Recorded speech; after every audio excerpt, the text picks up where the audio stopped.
নমস্কাৰ বন্ধুসকল, মই ডক্টৰ সৌৰভ বৰা আৰু আপোনালোকে চাই আছে মেডিকেল ডিছকাশ্যন এপিসোড নম্বৰ 13। আজি আমি এটা ইম্পৰ্টেণ্ট কমন টপিকৰ ওপৰত ডিছকাছ কৰিবলৈ গৈ আছো আৰু টপিকটো হৈছে CLD চিৰ'চিছ। আৰু আজি এই বিষয়লৈ আমি কথা পাতিম ডক্টৰ পাৰ্থপ্ৰতিম কলিতা ছাৰৰ সৈতে। ছাৰ, আমি কিছুমান পেচেণ্ট দেখো সচৰাচৰ OPD লৈ আহে, হস্পিটেললৈ আহে, কিছুমান লিভাৰ প্ৰব্লেম লৈ আহে। চ' তাৰ ভিতৰত এটা কমন হৈছে চিৰ'চিছ। চ' এই যাক আমি কমন ক্ৰনিক লিভাৰ ডিজিজ হিচাপে জানো। স্যাৰ, ইয়াৰ কাৰণসমূহ কি কি স্যাৰ? সো আমি OPDত বহুত পেশেন্টৰে লিভাৰৰ প্ৰবলেম দেখা পাওঁ আৰু এই লিভাৰৰ যিমান প্ৰবলেমছ থাকে তাৰ ভিতৰত বহুতো ব্যক্তিয়ে চিৰ'চিছ লৈ আমাৰ ওচৰলৈকে আহে। কিন্তু চিৰ'চিছ আমি বুজাৰ আগতে আমি জানিব লাগিব যে লিভাৰৰ কামসমূহ কি কি হয়। সো আমাৰ দেহত লিভাৰ ৰাইট সাইডে পেটৰ ওপৰ অংশত পোৱা যায়। সো লিভাৰ আমাৰ দেহত কেমিকেল ফ্যাক্টৰি হিসাবে কাম কৰে। লিভাৰৰ বহুতো ফাংশনস থাকে, তাৰ ভিতৰত আটাইতকৈ ইম্পৰ্টেন্ট হৈছে যে আমাৰ দেহত যিবিলাক বেয়া সামগ্ৰী বা ওয়েস্ট মেটেৰিয়েলছ জমা হয়, এইবিলাকক আমাৰ দেহৰ পৰা উলাই দিয়াত বিভিন্ন ধৰণে উলাই দিয়াত সহায় কৰে। 2 নম্বৰ কাম হৈছে লিভাৰে বাইল নামৰ এবিধ ৰস তৈয়াৰ কৰে, যিটোৱে আমাৰ খাদ্যত থকা ফেট হজম কৰাত সহায় কৰে।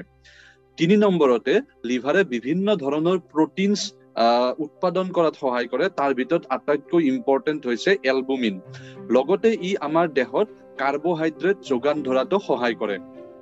তাৰ লগতে আমাৰ লিভাৰে কিছুমান ক্লটিং ফ্যাক্টৰস যিবিলাক আমাৰ দেহত তেজ উলালে তেজ বন্ধ কৰাত সহায় কৰে, এনেকুৱা ধৰণৰ ক্লটিং ফ্যাক্টৰস ই বনোৱাত সহায় কৰে। সো এইবিলাক লিভাৰৰ আটাইতকৈ ইম্পৰ্টেন্ট কিছুমান ফাংশনস আছে। ইয়াৰ বাহিৰেও আৰু বিভিন্ন হাজাৰ হাজাৰ ফাংশনস থাকে। এইকেইটা as a whole major functions হয়। এতিয়া কিছুমান কাৰণত আমাৰ লিভাৰ দুৰ্বল হৈ যোৱা দেখা যায় বা লিভাৰত ফাইব্ৰোসিস হোৱা দেখা যায়। ফাইব্ৰোসিস অৰ্থাৎ যেতিয়া লিভাৰত বিভিন্ন কাৰণত লিভাৰত বাৰম্বাৰ ক্ষতি হৈ থাকে, তাৰ কাৰণে লিভাৰটো সময়ৰ লগত শুকাই যোৱা দেখা যায় বা লিভাৰৰ সাইজটো সৰু হৈ যোৱা দেখা যায় আৰু লগতে ইয়াৰ ফাংশন সমূহ কমি যোৱা দেখা যায়। আৰু ইয়াকে আমি ক্ৰনিক লিভাৰ ডিজিজ বা চিৰ'চিছ বুলি কওঁ। এতিয়া ক্ৰনিক লিভাৰ ডিজিজ বা চিৰ'চিছৰ আটাইতকৈ 3টা ইম্পৰ্টেন্ট কাৰণ হৈছে, নাম্বাৰ 1 হৈছে এলকহলিক লিভাৰ ডিজিজ, অৰ্থাৎ এজন ব্যক্তিয়ে যেতিয়া বহুত দিনৰ পৰা মাদক দ্ৰব্য গ্ৰহণ কৰি থাকে, ই লিভাৰত সময়ৰ লগত ক্ষতি কৰি যাই থাকে, তাৰ ফলত এদিন তেওঁলোকৰ চিৰ'চিছ বা ক্ৰনিক লিভাৰ ডিজিজত পৰিণত হয়।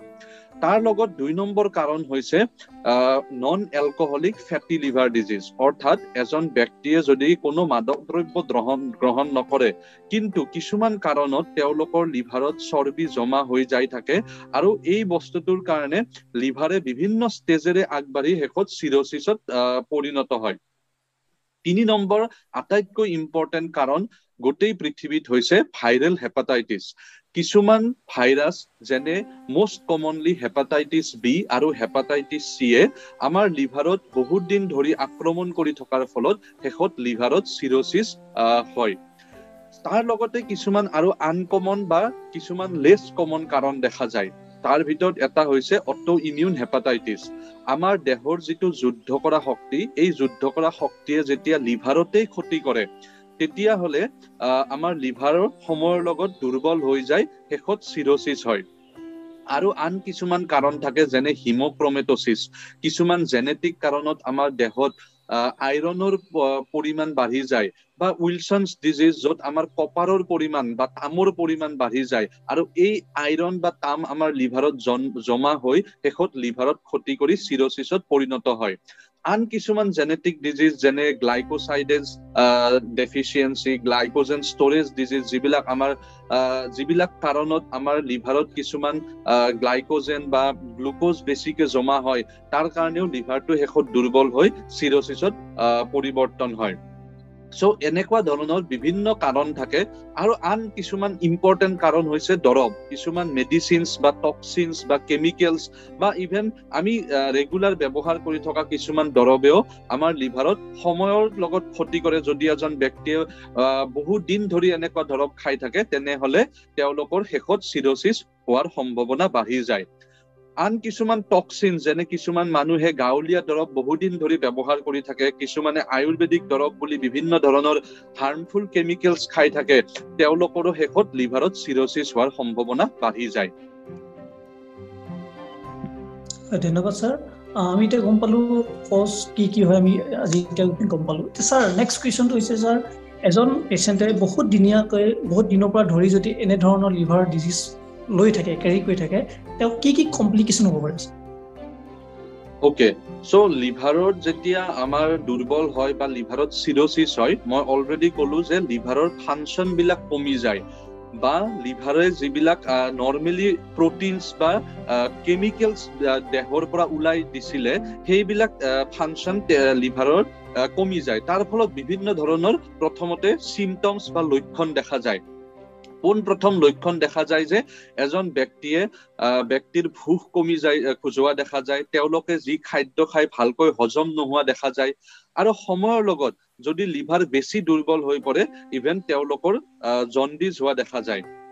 সো লিভাৰৰ এইবিলাক ফাংচন যদি কমি যায় তাৰ লগতে কিছুমান কমপ্লিকেশ্যনছো হয়। লিভাৰে আমাৰ দেহত এলবুমিন নামৰ পদাৰ্থবিধ বা প্ৰটিনবিধ গঠন কৰাত সহায় কৰে। সো যেতিয়া এজন ব্যক্তিৰ চিৰচিছ হয় তেওঁৰ গাত এলবুমিনৰ পৰিমাণ কমি যায়। সেইবাবে এলবুমিন যেতিয়া কমি যায় আমাৰ দেহত তেজৰ নলীবিলাকত যিটো পানী থাকে এইটো পানীটো তেজৰ নলীৰ পৰা বাহিৰত ওলাই যোৱা দেখা যায়, যাৰ ফলত তেওঁলোকৰ ভৰি ফুলে, তেওঁলোকৰ পেটত পানী জমা হ'ব পাৰে, তেওঁলোকৰ মুখ ফুলিব পাৰে আৰু তেওঁলোকৰ বিভিন্ন জাগা ফুলি যাব পাৰে বা গোটেই দেহাটো ফুলি যাব পাৰে। তাৰ লগতে তেওঁলোকৰ যিবিলাক ক্লটিং ফেক্টৰছ অৰ্থাৎ তেজ বন্ধ হোৱা যিবিলাক কেমিকেলছ থাকে সেইবিলাকো কমি যায় বা এইটো যদি তেওঁলোকৰ গাত কৰবাত কাট হয় তেতিয়াহ'লে তেজ বেছি দেৰি ওলাই থাকিব বা ইভেন কেতিয়াবা স্পন্টেনিয়াছ ব্লিডিং হোৱা দেখা যায়, কৰবাৰ পৰা নিজে নিজে তেজ ওলোৱা দেখা যায়, কেতিয়াবা থুইৰ লগত তেজ যাব, পায়খানাৰ লগত তেজ যাব, মেলিনা হ'ব, তেওঁলোকৰ বমিৰ লগত তেজ যাব পাৰে বা স্কিনত তেওঁলোকৰ কৰবাত অলপ লাগিলে ৰঙা পৰি যোৱা দেখা যায়। তাৰ লগতে যেতিয়া লিভাৰ দুৰ্বল হয় তেতিয়া মানুহজনৰ আৰু কিছুমান কমপ্লিকেশ্যনছ হয়। জেনেৰেলি আমাৰ পেটৰ পৰা যিখিনি তেজ আছে এই তেজটো লিভাৰ হৈ আমাৰ হাৰ্টলৈকে যায়। এডাল তেজৰ নলী থাকে যাক আমি পৰ্টেল ভেইন বুলি কওঁ, এই তেজৰ নলী দ্বাৰেৰে আমাৰ লিভাৰ হৈ যিটো ডিঅক্সিজেনেটেড ব্লাড এইটো আমাৰ হাৰ্টলৈকে যায়। যেতিয়া লিভাৰটো শুকাই যায় এই যিটো তেজ যোৱা নলীবিলাক থাকে এইবিলাক বন্ধ হৈ যোৱা দেখা যায় আৰু ৰাস্তাবিলাক জেম হৈ যোৱা দেখা যায়, যাৰ ফলত যিটো মেইন নলী যাক আমি পৰ্টেল ভেইন বুলি কওঁ তাতে প্ৰেচাৰটো বাঢ়ি যায়, যাক আমি পৰ্টেল হাইপাৰটেনশ্যন বুলি কওঁ। আৰু যেতিয়া এই পৰ্টেল ভেইনটোত প্ৰেচাৰ বাঢ়িব ইয়াৰ পৰা পানীটো পেটলৈকে ওলাই যায় আৰু যাৰ ফলত পেটত বহুত পানী জমা হয়। তাৰ লগতে দেখা যায় যে আমাৰ যিটো পেটৰ বেয়া ৱেষ্ট মেটেৰিয়েলছ থাকে তাৰ ভিতৰত এমনিয়াটো আটাইতকৈ ইম্পৰ্টেণ্ট। লিভাৰে এই এমনিয়াটো ইউৰিয়াত কনভাৰ্ট কৰি বা ইউৰিয়াত সলনি কৰি পেচাবত ওলাই দিয়ে। কিন্তু যেতিয়া লিভাৰ দুৰ্বল হয়, লিভাৰ যেতিয়া কামটো কমি যায় এই এমনিয়াটো গাত বেছি বাঢ়ি যায়, তেজত বাঢ়ি যায় আৰু এই এমনিয়া আমাৰ ইভেন ব্ৰেইনলৈকে গুচি যায় আৰু তাৰ ফলত এজন ব্যক্তিৰ কনফিউজন হ'ব পাৰে, পাহৰিব পাৰে, তেওঁলোকৰ শ্লিপ অল্টাৰেশ্যন হ'ব পাৰে, তেওঁলোকৰ টোপনি ৰাতি নাহিব পাৰে, দিনত বেছি টোপনি আহে, তেওঁলোকৰ শেষত ইভেন কমা হোৱা দেখা যায় আৰু এই যিটো কমপ্লিকেশ্যন তাক আমি হেপাটিক এনকেফেলোপেথি বুলি কওঁ। 2 নম্বৰতে কেতিয়াবা ইভেন লিভাৰ দুৰ্বল হলে লগতে কিডনি দুটাও বিভিন্ন কাৰণত দুৰ্বল হৈ যোৱা দেখা যায় আৰু এই কমপ্লিকেশ্যনটোকে আমি হেপাটোৰিনেল চিনড্ৰম বুলি কওঁ। তাৰ লগতে যেতিয়া পৰ্টেল ভেইনৰ প্ৰেচাৰ বাঢ়ে আমাৰ কিছুমান তেজৰ নলী ফুলি যোৱা দেখা যায়।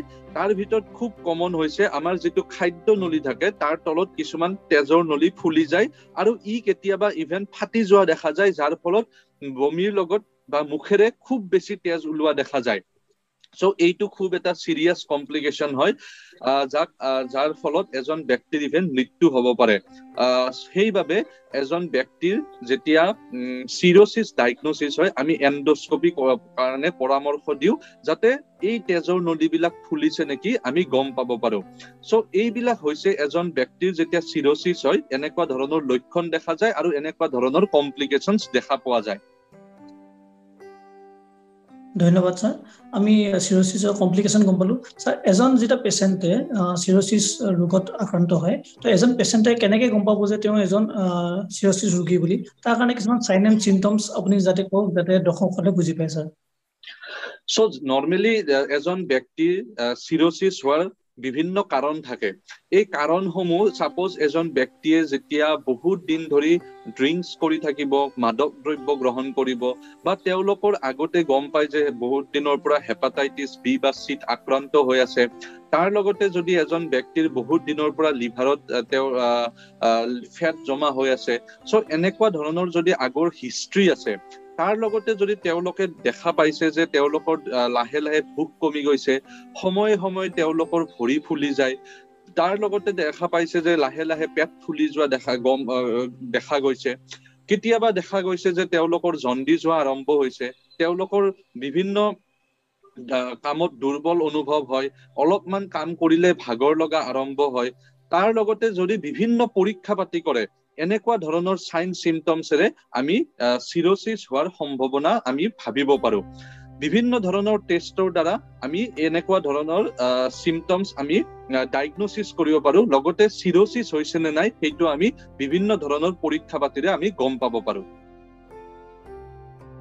ধন্যবাদ স্যাৰ। আৰু আমি শেষৰ প্ৰশ্নটি আগবাঢ়িছো স্যাৰ। এজন সিৰোসিস ৰোগী বা লিভাৰ আক্ৰান্ত ৰোগীয়ে কি ধৰণৰ ট্ৰিটমেন্ট ল'ব বা কি সাৱধানতা অৱলম্বন কৰিব, তাৰ ওপৰত অলপ জনাব।